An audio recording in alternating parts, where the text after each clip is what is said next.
Hello there everyone, it's Nina. Thanks for joining me today for a new video. Today I'm going to be making a card with the brand new Gina K Designs and Simon Says Stamp STAMPtember exclusive stamp set and coordinating dies. And not only are we going to be making a card with it, but I'm going to share a couple of techniques with you.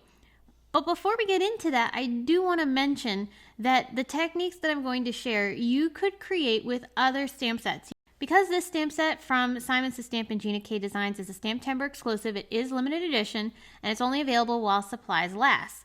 But I found some other Gina K sets in the Simon Says Stamp store that I thought would be great alternatives. If you miss out on the stamp set, you could still make a card very similar to what I'm creating today using all of the same techniques, and you'll be able to make something very similar. So let me show you. Winter terrain I think would be great. It has similar trees and it also features those cute little deer that I'll be using today in my card. If you wanted to go something a little bit more beachy, ocean silhouettes would be another great alternative. I could see these fun palm trees in the background and then the little surf shack in the front. Another similar set to today's STAMPtember collaboration is Fine Piece. It features a couple of trees. We've got the deer and even some birds. Finally, if you were going for something more floral, natural silhouettes would also be a great alternative. You could use one of these floral images in the foreground and then stamp the others behind using the same techniques that I'm going to be featuring today. So the techniques we'll be working with are going to be some masking. We're going to stamp and mask off different images to create our scene. And I'll also be using some colored pencils to shade some of my stamped images. Let's take a look at the STAMPtember collaboration set. It's called Stay Cozy, which I love the name. It's so adorable.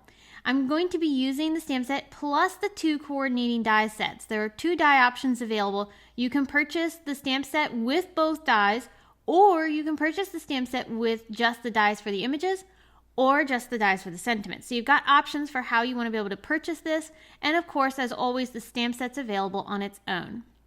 All right, let's jump in and start making. I'm going to be die cutting a panel of white cardstock here with our Simon Says Stamp Nested Don't Arches dies, and we're going to set that aside. That's going to be the frame for our card.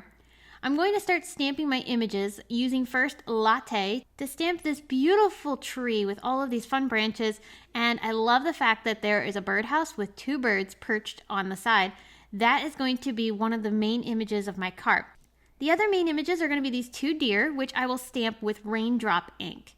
I really like the simplicity of these stamps. They are solid stamping images, so you get beautiful silhouettes. But if you wanted to, you can enhance these and color them a little bit to create some more detail and depth. And that's what I'm going to be doing here because I wanted the birds and the birdhouse to be colored differently than my tree. So by starting first with Latte as the base for my tree, that's a lighter ink and the colored pencils will be able to color over top of it very easily. So I used two different colors of colored pencils for the blue birds, and then I'm using two reds for the birdhouse. These are Prismacolor colored pencils. They color really nicely, and I do make sure that when I'm coloring, I maintain a pretty fine point, just so that way I can maintain a little bit of detail as I color. Helps me control where I'm putting down that shading. So in addition to the birds and the birdhouse, I also wanted to add detail to the tree itself. So I'm bringing in a brown colored pencil that's a little bit darker than the tree stamping. And that way I can add not only shading, but I'll also be able to add little detail for the bark. And it makes the tree look more realistic. I really like how this turned out.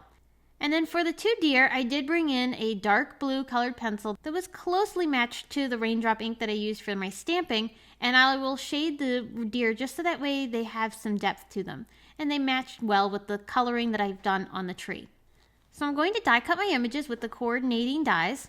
And then we'll set those aside while we work on creating the scene that these images are going to sit on.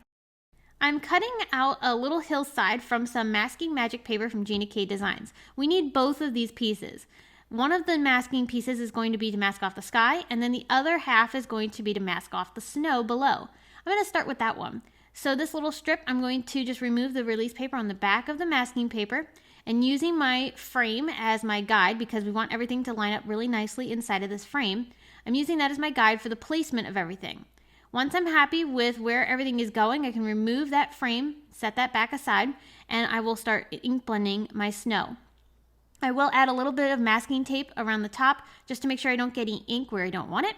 and bringing in some heather ink. That's the color I'm going to use for the snow.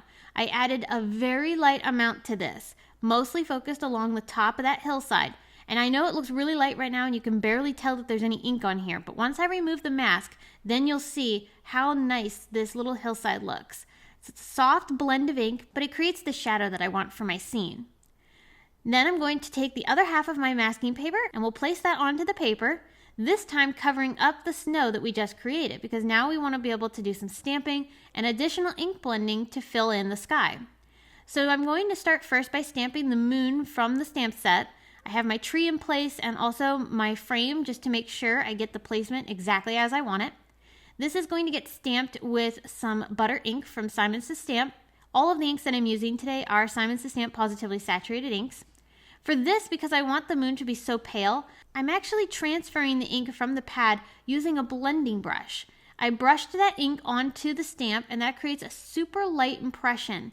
This is perfect for the base of the moon, and then for the detail layer that comes with, this I'm going to stamp directly with the ink pad. So I'll go ahead and take that butter ink up the stamp. I will brush a little bit of it off, but then I found out that I wanted a tad bit more color. So I'll stamp it one more time, again brushing it off because I don't want to put too much down all at once. And that's going to give me that really nice soft moon. Then I'm going to bring in this tree stamp, and I want these off to the side of my scene. So I'm going to ink these up with some dew ink from Simon Says Stamp. This is a really light teal color, and it's also the same color that I'm going to use for ink blending my sky. I was originally going to brush this ink on, but then I decided to go with it full strength, and I really like how that looked. So my scene is going to have a pair of trees on one side, and then I will move that stamp over to the other side of the card, and I will stamp that second set of trees there. So that way I have the scene kind of coming across the entire card. And like I was saying earlier, this technique can be done with any of the other stamps that I showed you or products that you already have in your stash from other brands. You can definitely create the same effect. All you need are some stamps to create your background. And of course, we're using the masking paper to be able to mask that bottom area off so we have some ground. But then we're going to use a focal point image in the foreground to be the main piece of our project. And that piece we added all that shading to, which gives it some really fun detail. So keep in mind as I'm making this card that you can do this with other products you already have. Okay, so I ink blended a little bit of that dew ink around the sky. I'm happy with how this looks, but before I take off my masks, I do want to go ahead and put some stenciling on top to create some snow effect. This is some texture paste in white, and I'm applying it through the falling snow stencil from Simon Says Stamp. That's going to give me this really nice snowy feel. And while that paste is still wet, I'm going to take some clear Distress Rock Candy glitter from Tim Holtz and sprinkle that right on top of that wet paste.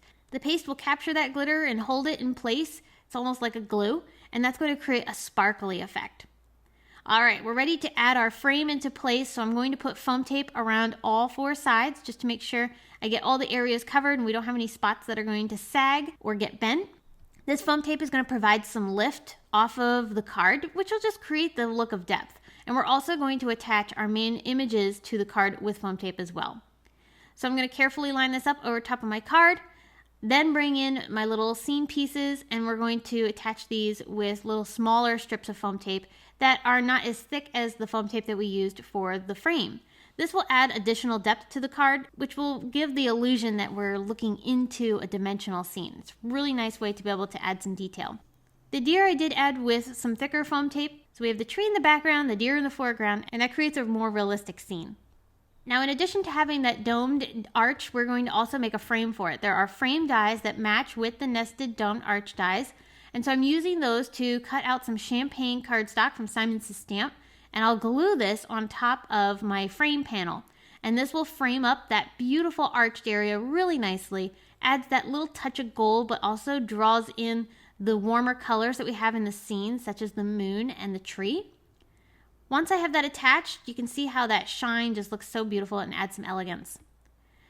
I'm bringing in some teal cardstock and a powder tool, so that way I can stamp a sentiment from the stamp set onto this cardstock, and we'll be able to heat emboss this. I really liked the warm winter wishes greeting. I thought that was nice and would work well for not just Christmas, but it could be used later in the season as well after the holidays. I embossed this with some cream embossing powder, and then I'm going to be able to use the coordinating dies to cut this out. I did hold those dies down with a bit of very, very low tack tape from Simon Says Stamp. And then finally, with a little bit of craft tacky glue, I'll put some of that adhesive along the back side of the greeting and then glue this straight down onto the card along the bottom of the frame. At this point, I thought I would add one more little touch, and this is a small embellishment. It is a little ribbon that I tied into a bow, and it's one of those sheer ribbons. Really pretty and subtle, but it adds a nice little touch to the top corner of my card. I tied that in a little bow and glued it down with craft tacky glue, and I just laid an ink pad on top of it to keep it pressed down onto the cardstock until it was completely dried. And that is gonna do it. This scene is so magical with the beautiful tree is the focal point, and then we have all of our soft stamping in the background, which we were able to do with the help of some masking. And then of course adding the details to the focal point tree with that shading of the colored pencils, it brings the tree to life. Don't forget that this is something that you can do with other products that you already have on hand. Find some stamps in your stash that you could recreate this same idea with, and I have a feeling you're going to love the results. If you are interested in the Gina K and Simon Says Stamp STAMPtember collaboration stamps and die sets, you can find them down in the video description or over on my blog. All the links for those things are there. I appreciate that you stopped by and watched this video. I hope you were inspired, and I can't wait to come back and share more with you all. So until then, have a wonderful day, friends, and I will see you again very soon.